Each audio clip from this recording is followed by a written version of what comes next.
bringing Israel to the world.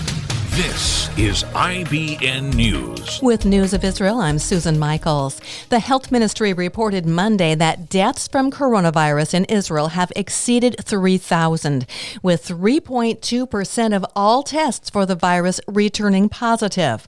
With 680 people fighting the virus in hospitals, 375 are in serious condition, with 100 of those patients on ventilators. Earlier in the day, the Israel Institute for Biological Research, which has been developing a coronavirus vaccine, announced that Phase 1 clinical trials have been completed, and they are ready to begin Phase 2 once they receive the Health Ministry's authorization. The United States this week formally removed Sudan from the list of state sponsors of terrorism after 27 years on the country's blacklist.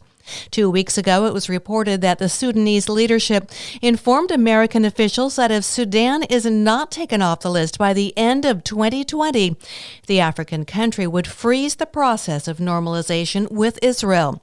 U.S. President Donald Trump announced in October that he was delisting Sudan. As part of a deal, Sudan agreed to pay $335 million to compensate for survivors and victims' families from terror attacks during the time when Sudan had welcomed al-Qaeda militants. Moroccan authorities prevented a protest in the capital city of Rabat this week against the country's move to normalize ties with Israel following a deal brokered by U.S. President Donald Trump.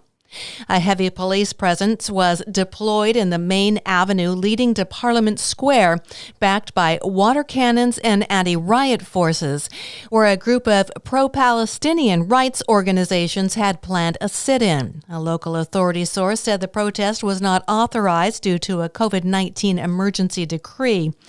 The main political parties in Morocco have welcomed the deal with Israel and the U.S. recognition of Moroccan sovereignty over the Western Sahara.